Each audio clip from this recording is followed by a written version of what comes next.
But first to the US, where they're finding out that elections have consequences, with the biggest surge in illegal migration in more than 20 years, thanks to Joe Biden's reckless rhetoric and policies.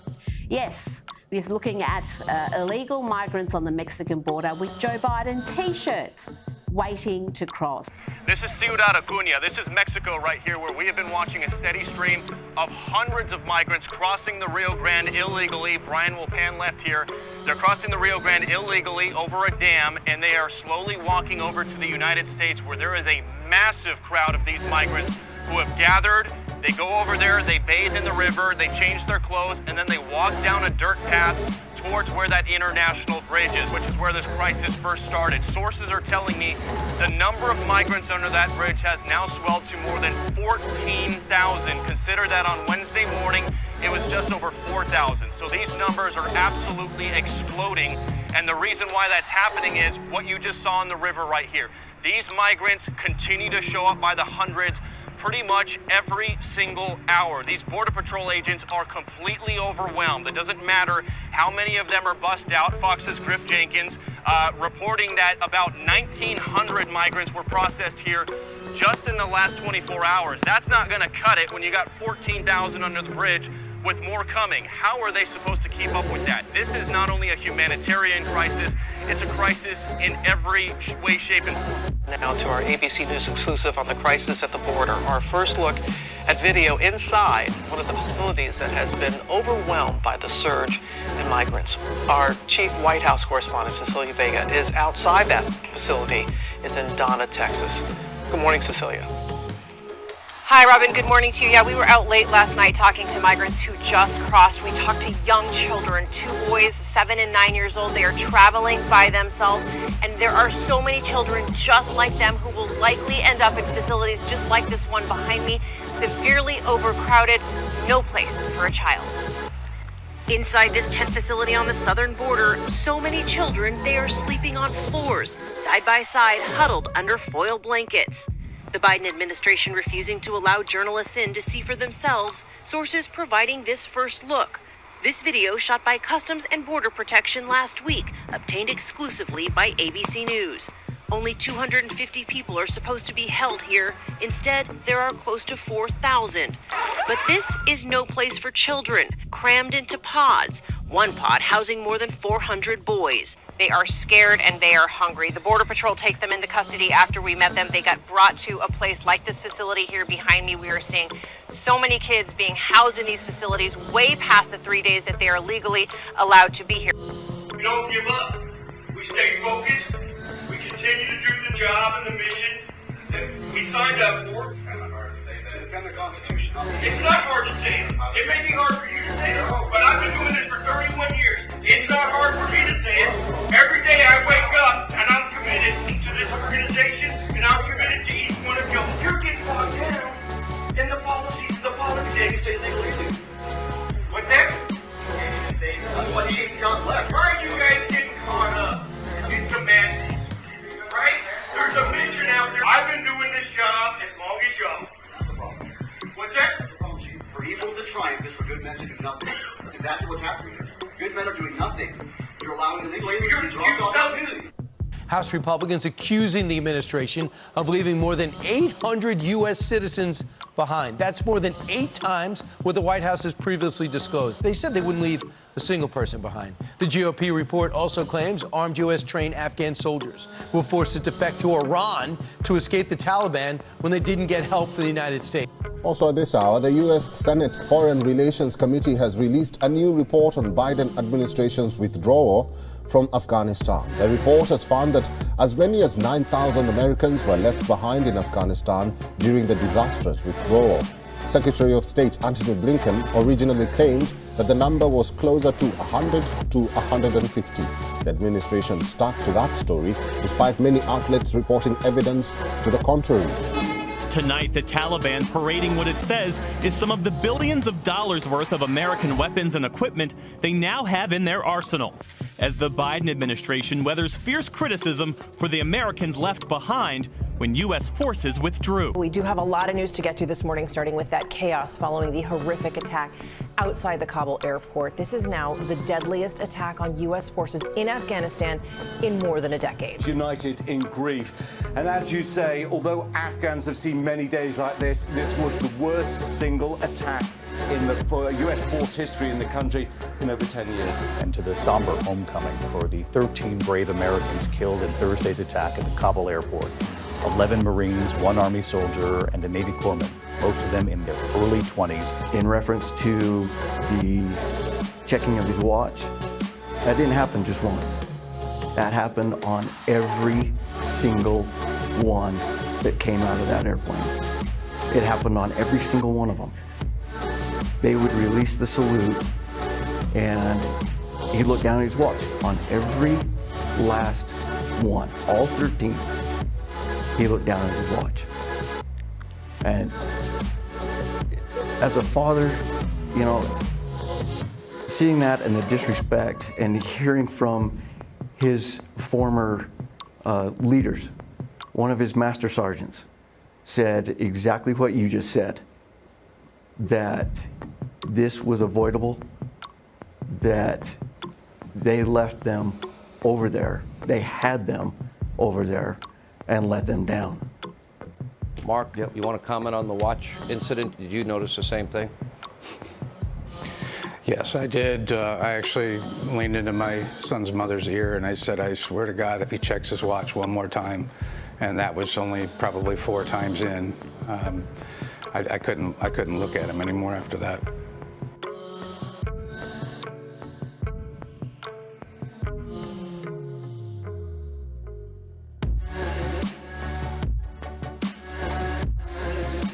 The Afghan family, the Pentagon now admits it mistakenly targeted and attacked with a drone, killing 10 innocent civilians, including 7 children, is demanding more than just an apology.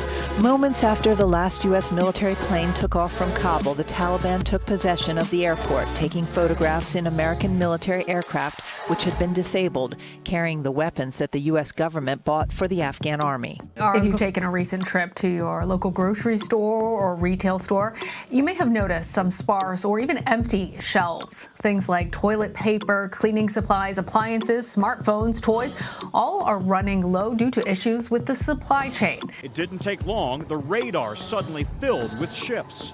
That's it right here. They're right outside the outer harbor. 76 ships waiting for up to 10 days each to enter the port of Los Angeles or nearby Long Beach. Everywhere you look, there's a ship just sitting out here in the water. And 500,000 containers. But this is just one component of the stretched global supply chain that runs from Asian manufacturers across the Pacific to American consumers, now backed up and bottlenecked. Transportation is breaking down while Mayor Pete's nowhere to be found.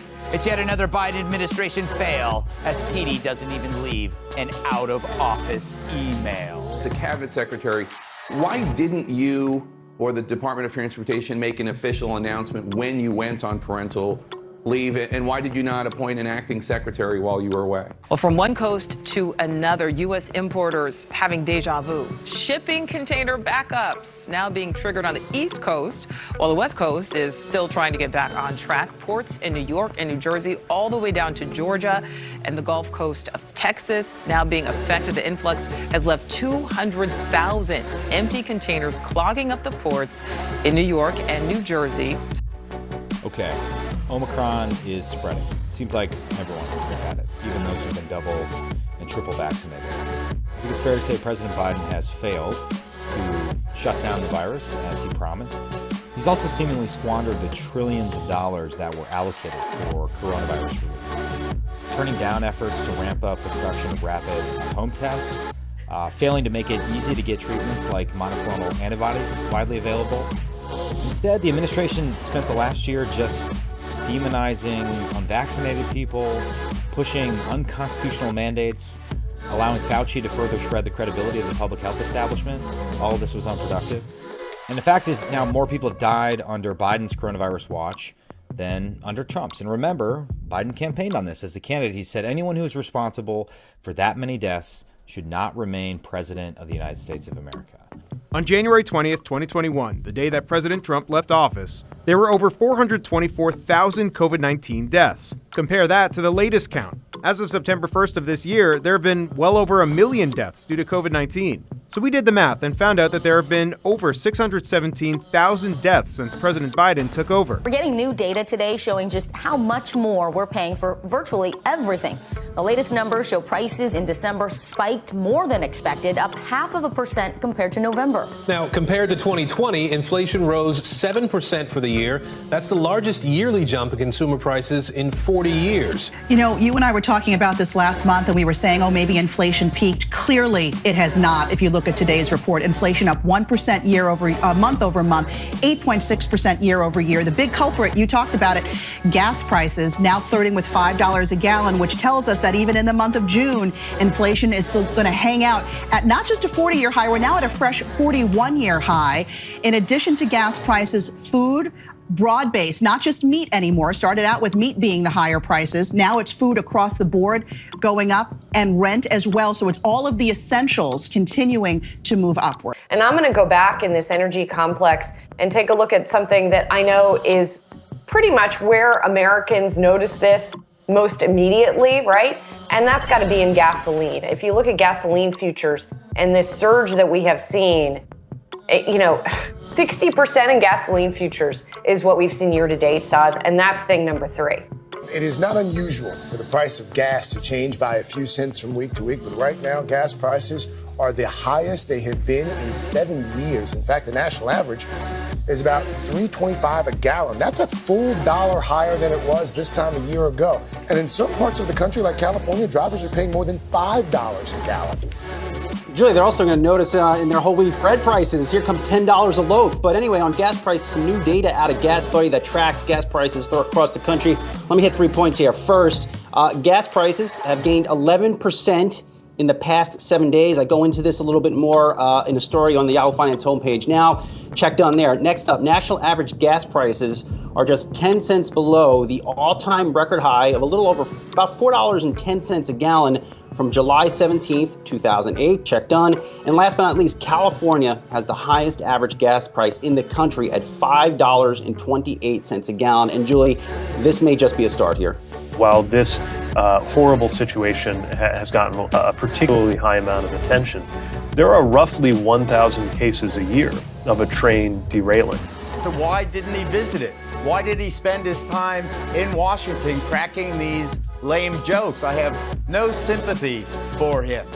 He seems to be not where the action is.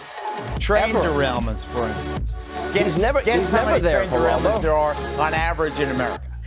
Yeah, but my point to you is he's never there. We have all of these crises, and I'll scroll them again if you want. He's never there. The city's mayor says Transportation Secretary Pete Buttigieg is nowhere to be found. Watch this. I don't know. Your guess is as good as me. Yesterday was the first time I heard anything from the White House. First time they heard from the White House, Buttigieg has been largely silent on this train derailment and the toxic chemicals on the train, except on Twitter. He tweeted this: "We're constrained by law on some areas of rail regulation, like the braking rule withdrawn by the Trump administration in 2018 because of a law passed by Congress in 2015. But we are using the powers we do have to keep people safe," is what Pete Buttigieg tweeted. What you can blame is the Biden administration, because they're the ones that have, created vaccine mandates, which these railroad workers were covered by. They had to get vaccinated in order to keep their jobs. And then on top of that, they were also, Biden's printing out money like it's going out of fashion, and basically incentivizing people not to work. So you have these railroad shortages, these railroad workers shortages, because of what the Biden administration has done. Still think that the story from the fall about your son Hunter were rushing to the station as a scare campaign, like you said. Yes. God love you, man. You're a one-horse pony. There's nothing to any of that. Nothing to any of that. It's all a smear. There are 50 former national intelligence folks who said that what he's accusing me of is a Russian plant. Team Biden is retreating to word games and word parsing as a means of trying to convince you that the historical definition of a recession is no longer the definition of a recession. Take a look. It sounds like you're anticipating what will be comments from some saying 2 quarters of negative growth in a row, that's a recession. Right, and certainly in terms of the technical definition, it's not a recession. The technical definition considers a much broader spectrum of data points. But in practical terms, what matters to the American people is whether they have a little economic breathing room. The labor market is now extremely strong. This is not an economy that's in recession. And unfortunately, with where we are headed towards a recession if we're not already in it. I think if you talk to most small businesses, most grocery shoppers, most people looking at their 401k, they think we're already in a recession, and they're just waiting for the next shoe to drop. So the White House just released this. Listen to this. While some maintain that 2 consecutive quarters of falling real GDP constitute a recession, that is neither the official definition nor the way economists evaluate the state of the business cycle. And then they end by saying, even if we get a negative read on GDP, don't worry, it doesn't necessarily mean that we're in a recession. This is such political cover your butt right before midterms talk. This is ridiculous because the reality is nobody wants to wait the 4 to 14 months for the National Bureau of Economic Researchers to come out and say, okay, yes, we officially had a recession. Nobody wants to look into the past. We want to look forward. Tonight, panicked families are struggling to find formula to feed their babies. A devastating shortage has left supermarket shelves empty across the country. Parents are turning to milk banks and to social media, searching for formula to swap or to buy. Moms are taking to social media to share their frustration. It's nuts. It's insane. The tears flow as they go from store to locate the few precious cans that are left. Casey Weedman couldn't find formula, so she fed her baby regular cow's milk. But baby Palmer is allergic and broke out in a painful rash. What are we going to do? Where are we going to go from here? How do formula moms feed their kids? President Biden defended his administration, brushing off questions over whether he should have acted sooner. If Russia invades, that means tanks or troops crossing the border of Ukraine again. Then there will be no longer a Nord Stream 2. We will bring an end to it. Last week, Pulitzer Prize-winning journalist Seymour Hersh published an article providing evidence for the proposition that America was responsible for blowing up the Nord Stream pipelines last September. And the mainstream media has done everything it can to ignore this story even exists. Senator Cruz, like you, I am, and I think the administration is very gratified to know that Nord Stream 2 is now, as you like to say, a hunk of metal at the bottom of the sea. Biden and Tory and Newland, the State Department, promised to destroy the Nord Stream pipelines if Putin invaded Ukraine. Then, in possibly related news, last month, both Nord Stream pipelines were sabotaged, destroyed. Look at the records. He tried to hurt Social Security years ago. All right, let's move on. I'm going to move on. Mr. President, I have to move on to the next question. They said the stock market will boom if I'm elected. If he's elected, the stock market will crash. Okay, let's move on to the next question. U.S. stocks fell on the last trading day of 2022, closing out the biggest yearly decline since the financial crisis of 2008. The Dow Jones Industrial Average fell 0.2%, the S&P 500 dropped by 1/4 point, and the Nasdaq dipped just over 0.1%. Jay Hatfield, the chief investment officer for ICAP ETF, said a sell-off in bonds was undercutting stocks as well. The issue with the market, which has been true for 2 weeks, is since the ECB came out with their very hawkish policy, and the BOJ raised their target for the 10-year from 25 basis to 50. The global bond market's been selling off, and a lot of investors think, oh, that's bad for tech stocks, but it's unambiguously bad for really all assets. 10 of the 11 S&P sector indices dropped on Friday, led by real estate and utilities. Markets this year marked the end of an era of loose monetary policy amid aggressive interest rate hikes to curb inflation, fears of a recession, a seemingly unending conflict in Ukraine, and a staggering resurgence of COVID-19 in China.